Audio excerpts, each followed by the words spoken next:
শুনতেছিলেন। আসলে আলোচনা আজকে না 54 বছরে শুনতেছে। এই 54 বছরে আলোচনা শুনতে শুনতে মনে করতে আসছি ভালো মন্দ এখন আর আলাদা করার সুযোগ আমাদের নাই।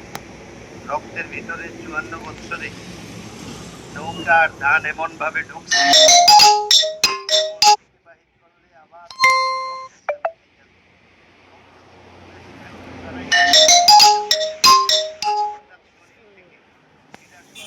এমন কোনো ব্যবস্থা আমাদের হয় না। আল্লাহ কি দেখুন, আল্লাহ পাকের কুদরতে আপনাদের দোষ আমি দিব না, কারণ আমরা খানকানিয়া ছিলাম, দরবার নিয়ে ছিলাম, মসজিদ নিয়ে ছিলাম, মাদ্রাসা নিয়ে ছিলাম। আমরা আপনাদের কাছে এভাবে আসতে পারি নাই, যার কারণে আপনারা ইসলামী মার্কা ভোট দেওয়ার সুযোগ পান নাই। এটা আপনাদের দোষ, এটা আমাদের দোষ। আমরা কেন দেরি করে আসলাম? যেহেতু দেশটা দেখতেছে, ওনারাই দেখুক।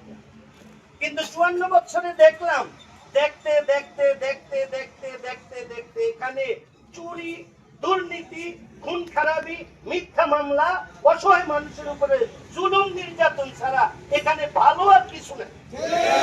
এই জন্য আমরা ভাবলাম আমাদের মসজিদ চালানোর পরে যারা, মাদ্রাসা চালানোর পরে যারা বাড়তি আছে, আমাদের খানকা চালানোর পরে যারা বাড়তি আছে, তাবলীগের কাজ করার পরে যারা বাড়তি আছে, অন্যান্য দিনই কাজ করার পরে যারা বেশি আছে, তারা রাজনীতির ময়দানে চলে আসে। যেমন হাফিজি হুজুর আসছিলেন, শেখুল হাদিস আল্লামা আজিজুল হক সাহেব রহমতুল্লাহ আলাইহি আসছিলেন। সাহেব আপনাদের কাছে আসছেন, পুরোপুরি ছাড়া তো উনি কথা বলবেন। গুরুত্বপূর্ণ, অতি গুরুত্বপূর্ণ। আজকে আমরা অন্য কোনো কথা বলতে আসি নাই। জনগণ হিসাবে সরকার এবং সরকারের যারা সংসদে আমাদের প্রতিনিধিত্ব করবে, তারা যাতে আমাদের গ্রামের ভাষাটা বোঝে, তারা যাতে আমার চোখে চোখে আমাদের কথাগুলি শোনে, আমরা এমন একজন মানুষ চাই, ঠিক না? আসলে আমরা নেতা চাই না, আমরা আমাদের একজন জনপ্রতিনিধি, যিনি আমাদের ভাই, যিনি আমাদের আত্মীয়, যিনি আমাদের সন্তান। আমার দুঃখের যে কথাটা, অর্থাৎ ফিট যতটুক দেওয়া দরকার অতটুক নেই, সিমেন্ট যতটুক দেওয়া দরকার অতটুক নেই, ইঞ্জিনিয়ার সহ আজাদ বেগুলা পর্যন্ত সব জনেরা কাজ করে ওখানে এমপি থাকে। আমরা দিন শুরু করি সূরা ইয়াসিনের মাধ্যমে।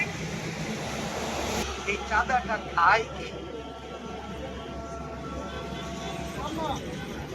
আমার ভাইয়েরা, তারা কেবল বলে ভাইয়েরা একবার একটু সুযোগ দেন, একবার 54 বছর দিছি গান করে হবে।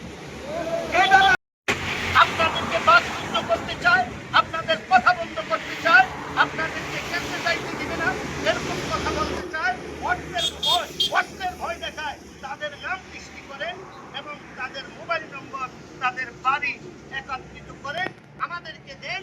আমরা ইনশাল্লাহ প্রশাসনিকভাবে তাদের বিরুদ্ধে ব্যবস্থা নিই। অনেকে বলে আপনারা ভোট রক্ষা করতে পারবেন কিনা?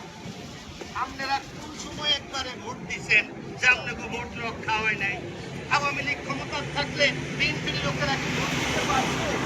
তাহলে ভোট রক্ষা হইব কি দিয়া? এক দলে সন্দেহ। আওয়ামী লীগ ভোট দিতে পারছে, তো ভোট রক্ষা হইব কি দিয়া? সবাই ভোট দিবে, সবাই যাবে, সবার ভোট সবাই পাহারা দিবে, কারোটা কেউ চুরি করে নেওয়ার ক্ষমতা হবে।